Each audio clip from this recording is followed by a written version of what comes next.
Shalom,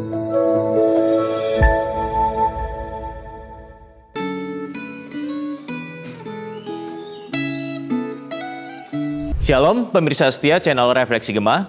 Melalui media Refleksi Gema ini, kita akan bersama-sama membaca dan merenungkan, serta mengaplikasikan satu bagian firman Tuhan yang ada di dalam Alkitab. Hari ini, tanggal 13 Oktober tahun 2023, kita akan membaca dari Yesaya pasal yang kedua, dengan tema, Hanya Allah yang patut disembah. Tetapi sebelum itu, marilah kita berdoa terlebih dahulu. Tuhan Allah Bapa, kami sungguh bersyukur. Hari ini adalah hari baru yang Tuhan berikan kepada setiap kami. Dan sebelum kami memulai akan hari baru kami ini, kami mau terlebih dahulu membaca dan merenungkan akan bagian firman Tuhan. Biarlah Roh Kudus Tuhan menolong kami untuk kami bisa mengerti bagian firman Tuhan yang akan kami baca dan renungkan bersama pada hari ini. Di dalam nama Tuhan Yesus Kristus kami sudah berdoa dan mengucap syukur. Amin.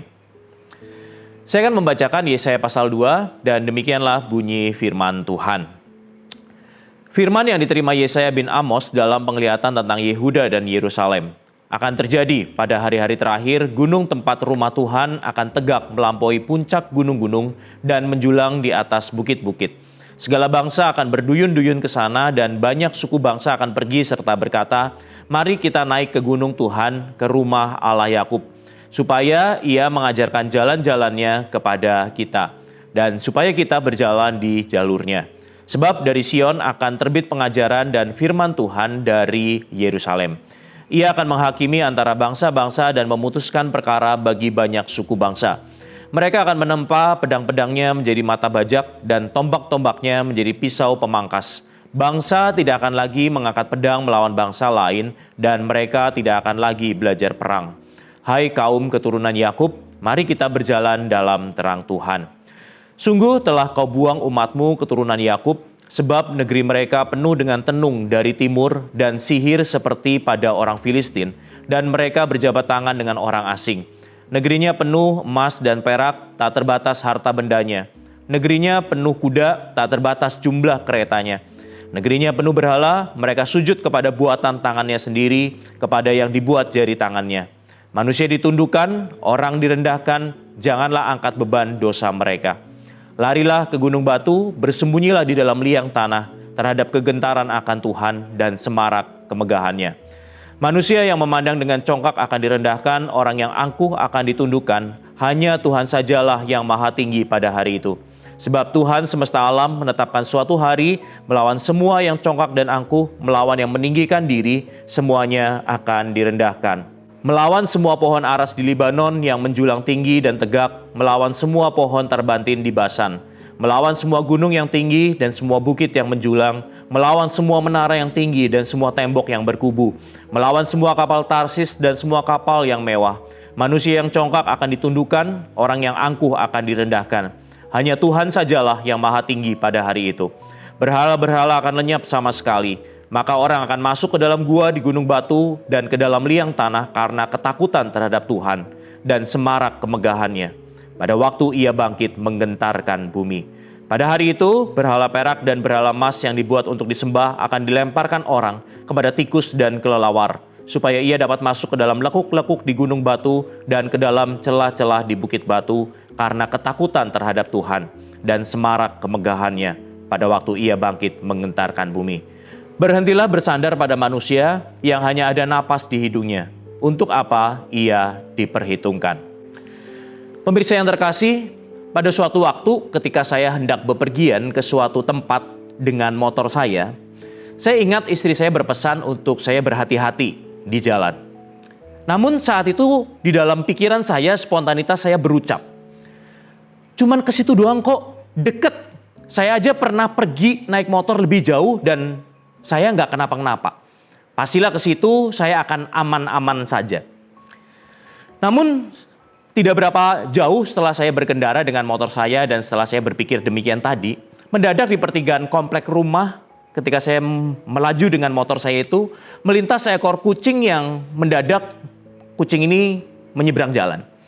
Otomatis saya segera mengerem dan karena saya mengerem mendadak dan dalam kondisi tidak siap, motor saya sempat oleng. Tetapi saya bersyukur saya tidak sampai terjatuh. Tetapi di saat itulah saya disadarkan dan diingatkan untuk saya tidak sombong. Banyaknya pengalaman saya berkendara tidak menjadi jaminan bahwa saya bisa selamat dari banyaknya kondisi yang tidak terduga di dalam sepanjang perjalanan saya mengendarai motor itu. Di dalam renungan Gema kali ini kita juga diingatkan melalui teguran Nabi Yesaya untuk kita tidak sombong. Karena dosa bisa membutakan mata rohani dan sering membuat manusia tidak dapat lagi membedakan antara pencipta dan ciptaan. Dalam kondisi seperti ini, manusia menolak pencipta, meninggikan diri lalu bersikap congkak dan angkuh. Manusia yang seharusnya menyembah pencipta, malah menyembah diri sendiri atau menyembah ciptaan Allah yang lain. Dalam bacaan Alkitab hari ini, Nabi Yesaya berkata dengan tegas bahwa Allah akan merendahkan manusia yang congkak dan orang yang angkuh akan ditundukkan. Bapak Ibu bisa membaca di dalam pasal 2 ayat yang ke-11. Pesan firman Tuhan tersebut serupa dengan pesan yang disampaikan di dalam Yakobus pasal 4 ayat yang ke-6 yang berkata demikian. Allah menentang orang yang congkak tetapi memberi anugerah kepada orang yang rendah hati. Keangkuhan membuat orang memberhalakan diri sendiri, melayani diri sendiri, dan memuaskan keinginan diri sendiri. Bapak Ibu kembali kepada teks Alkitab kita. Di dalam teks ini diceritakan tentang bahwa negeri yang ditempati oleh bangsa Yehuda ini adalah negeri yang penuh dengan emas perak. Sampai harta benda mereka tak terbatas dan bahkan dituliskan kehidupan di negeri ini mereka dipenuhi dengan banyak kuda sampai jumlah kereta mereka tidak terbatas. Ini tercatat di dalam ayat yang ke-7. Kemakmuran ekonomi dan kekuatan militer membuat mereka lupa diri dan mereka tidak mengandalkan Tuhan di dalam kehidupan mereka. Alih-alih mereka mengandalkan Tuhan, dalam kecongkakan mereka justru melakukan tenung dan sihir serta bekerja sama dengan bangsa-bangsa lain. Bahkan mereka menyembah berhala-berhala serta sujud menyembah ilah-ilah buatan tangan mereka sendiri. Sungguh, ini adalah sebuah kondisi yang begitu mengerikan. Orang Israel melupakan Allah yang sudah menebus mereka dan mengikat perjanjian dengan mereka. Mereka berada di bawah kuasa dosa yang begitu membelenggu dan membutakan mata mereka, sehingga mereka menjadi orang yang tidak lagi berakal budi. Nabi Yesaya mengingatkan bahwa akan tiba suatu hari saat Allah datang dan hanya Dia yang akan ditinggikan serta dimuliakan. Manusia akan lari ke gunung batu dan bersembunyi di dalam liang tanah karena mereka diliputi kegentaran yang dahsyat saat Allah kembali pada hari itu. Saat Allah datang, tidak ada yang dapat bertahan karena Ia akan melawan dan menundukkan semua orang yang congkak dan angkuh.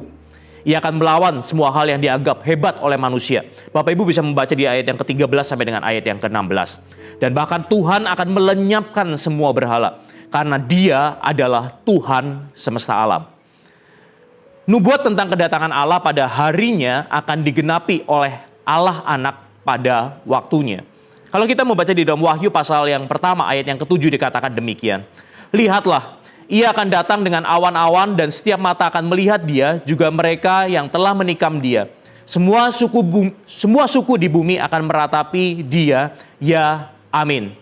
Semua yang ada di bumi ini akan bertekuk lutut di hadapan Yesus Kristus.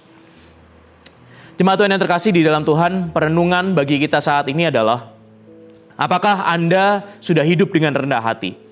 Sadarkah Anda bahwa seharusnya Anda bersandar dan menyembah Allah saja di dalam kehidupan Anda ini? Biarlah teguran keras dari Nabi Yesaya ini bisa mengingatkan setiap kita bahwa kehidupan kita adalah kehidupan yang fana. Semua yang kita miliki akan sirna dan kita mesti meninggalkan semuanya itu suatu saat kelak. Dengan kesadaran ini, maka setidaknya tidak akan ada lagi kesombongan di dalam diri kita. Hidup kita dan semua yang kita miliki hanya ada karena anugerah dan kebaikan Allah semata. Biarlah firman Tuhan hari ini terus mengingatkan kita untuk kita tetap terus hidup dan bersandar kepada Allah. Mari kita tundukkan kepala, kita berdoa. Tuhan Allah Bapa, kami sungguh bersyukur kalau firman Tuhan ini terus mengingatkan kami untuk kami hidup bersandar hanya kepada Tuhan saja. Biarlah Tuhan firman-Mu pada pagi hari ini boleh mengingatkan kami, menegur kami, sehingga hidup kami boleh sungguh-sungguh menjadi hidup yang bermakna karena kami menyerahkan hidup kami untuk terus dipimpin dan dituntun oleh Tuhan. Di dalam nama Tuhan Yesus Kristus kami sudah berdoa dan mengucap syukur. Amin.